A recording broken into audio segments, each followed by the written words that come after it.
大胖媳妇儿来做产检来了。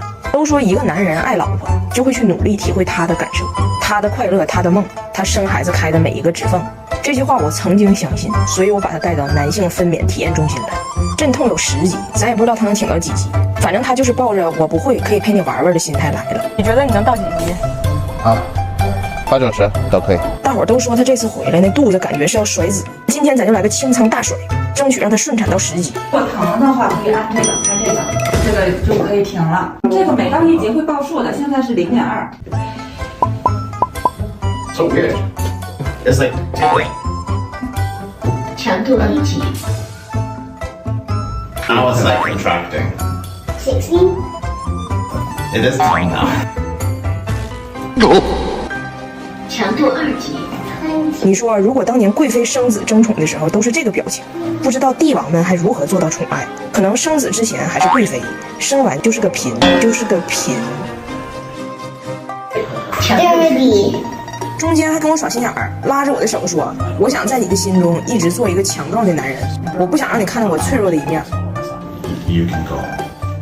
结果我刚出去，分娩结束，分娩失败，祝您身体健康。楼下是个海鲜市场，他居然跑到海鲜市场里躲着去了。我说你汉生不好好生，你还找水？你是甲鱼呀、身怀6甲的整的。俺们都是汉生，你非得2期，开了3指还脑袋没出来呢，逃逸了。怪不得加拿大人少，都不好好生。不要拉肚子了！哎呦我的妈！ A few moments later. 你咋的了？产后1月了。你没生出来呀，你没生出来呀，爸。哎，你们敢相信吗？我的大胖媳妇儿博士毕业了，雪人成为了一名博士。对，就是这个媳妇儿，我没换媳妇儿。失业之后想完成自己的学术梦，开始狂改论文。结果呢，第1次提交论文，他导师抠为的了；第2次提交论文，他导师又抠为的了，连他导师的妻子导娘呗，属于也抠了。他第3次刚要提交，我说你等会儿，你交1次他抠1次，你交1次他抠1次。你导师今年76了，你这是第3次交，他可经不起第3次抠啊！你的最后论文没提交上去，你把他给提交了。我说要不然你让你老师打个疫苗吧，他这疫苗不满第3针，你这答辩都难过60分呢。然后他跟他导师联系，他导师说我确实最近又非常不舒服，而且我现在面临着一些就是家庭婚姻的一些困境吧，我确实是很焦虑。我说他是不是又得了？你导师不是叫 David 的吗？就直接改名叫 COVID 得了，正好这媳妇要跟他闹离婚，就 COVID 的浩克，新冠绿巨人。反正不管咋地吧，就最后他是过了。但是我想说什么呢？就是真是不要盲目崇拜学历，一个人的智商其实他证明不了什么。娶了潘金莲的武大郎，想滑雪依然找不着腿；拿了博士的大学人上厕所依然找不着北。比如我老公前天跟我妈视频电话，给我急坏了。我妈跟他视频嘛，我妈说我看你今天外边天挺好，你带孩子出去玩玩去。我老公想回答呢，我要防晒，但是他的汉语不好，我也不知道咋寻思的，他就把防晒说成了防带。然后他告诉我妈，不可以，我要防带，我们都要防带。我妈说你防不防带的也不当你出门啊，你咋的？你防带叠加了，你怕逮捕啊？你家是老赖呀？我老公也没听明白我妈说啥，问我妈，难道你不防带吗？你不防带吗？我妈说你们加拿大可能防带，我们铁岭不防带。铁岭呢人反正是比较要强，再说也便宜，不治。我老公说贵要防带，便宜更要防带，加拿大要防带，铁岭也要防带，我们都要防带。我的姥姥，我的妈妈，我的女儿都要防带。我妈说你姥心挺大呀，你姥多大岁了？好着一直叫姥姥啊。我老公说买姥姥也是83。我妈说那老太太那么大岁数了，这要在中国，你妈咱讲话当姑娘的，不得帮一把吗？我老公非常认真呢。我姥姥的房贷是我姥姥的房贷，我妈妈的房贷是我妈妈的房贷。我姥姥不能帮我妈妈房贷，我妈妈不能替我姥姥房贷。我妈说啊，我听明白了，这是我老了，我要是有房贷也别指你呗。哎呀妈，别唠了，心拔凉。哎呀，给我老公也急够呛。哎呀，凉也要房贷，热也要房贷。哎呀，外国老人到底咋养老呢？跟你们举个我家的例子吧。我的公公婆婆要卖房子了，买主是我的2个小姑子，我 HR 这个房子本来的法定继承人，所以我就有个疑问，我俩小姑子为啥要买呢？那将来正常不也得给你们吗？但其实不然，有很多外国老人是不留房产给儿女，情感上我儿女我心疼，遗产上非必要不继承。比如说老两口这套房子值200万，现在老头老太太退休了，想疯狂享受生活，但是往往情况是心是准备造反，造反的钱忘攒了，所以他们就会把自己房子提前卖。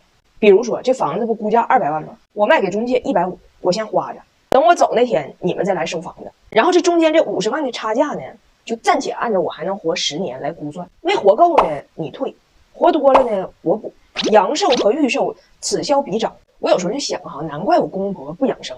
你说你如果按照能活到80折算的价都花了，万一天天泡脚，一出溜长寿了还得补钱，那真叫一个活不起呀。我奶奶说，你看你婆婆大冬天的穿个凉拖喝冰水，那到老了那都是作死。我说人家是在理财，在理财。当然了，可能有人会说，人家国外很多中产也会给孩子留什么什么什么，那你说就是你对。我公公婆婆不是中产，反正据我的了解，他们这个阶层会以各种成熟稳妥的方式，坚决的保证了自己走的时候片甲不留，人亡之前先家破，人去之后必劳空，就是这么一个思路。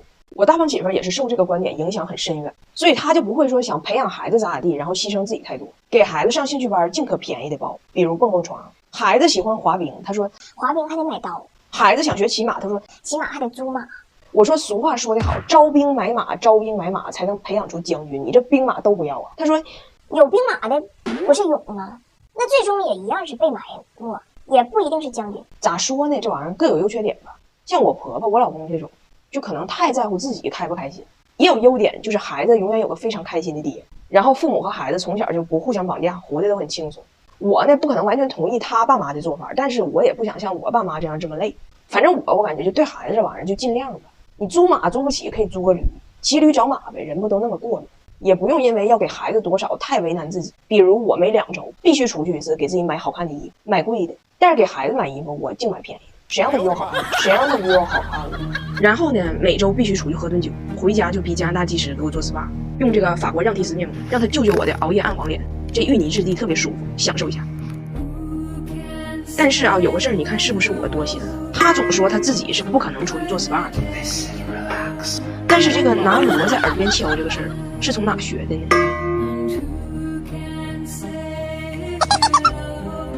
妈，我爸。哎呦我的妈！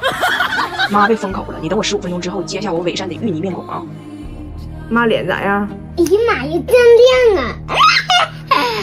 大胖媳妇到底是凭借着一己之力把我们五一调休制度给搅黄了。关于这个调休制度吧，大胖媳妇一直是非常不理解的。这不马上五一要放假了吗？她本来是万分愉快，突然听说要在你放假的前边和后边把你放的班给补回来这个事儿，她崩溃，无比懊恼，来我们公司问我：你确定你也要实行这个招别人在背后骂死你这个机制吗？我说全国都这么调休，那我们肯定也这么调啊。她就疯了，她说你看啊，放一个五一，把后边的假期给提前用了。从你的角度来剖析啊，你就这么想的：我选择哪天放，别人就得哪天放。后边的假期，哎，你提前给我，后边就不给你了，不可上去。那如果是这样的话，你的同事现在也可以跟你提出要求，我选择今天发我后边所有的工资，你就把今天到我60岁的工资提前给我，后边我也不管你要了，不管你要了，不可上去。他还来劲了，就继续无限类比啊，给我整的骑虎难下的。他说这还好比昨天不让你吃饭，明天不让你吃饭，今天就使劲吃，往死吃，不吃不行。昨天不许上厕所，明天不许上厕所，今天就使劲拉，往死拉，不拉不行。去不拉？我没有，没有也得拉。去拉。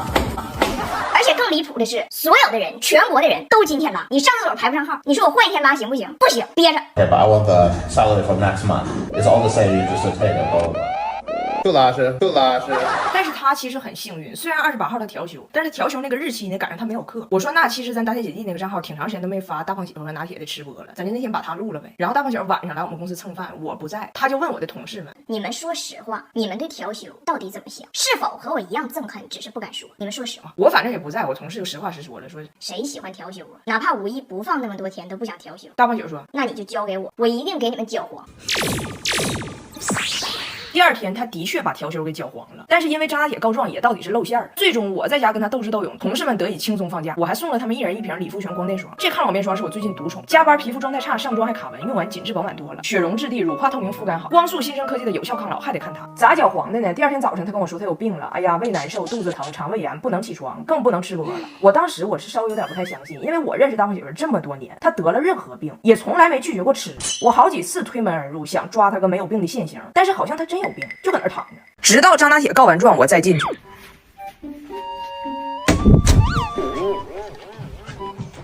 I feel a little better, but not great. 什么声？哦，我的肚子不舒服。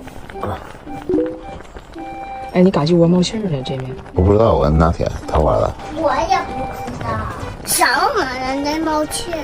怎么个事儿？俺爸爸的风琴上火了。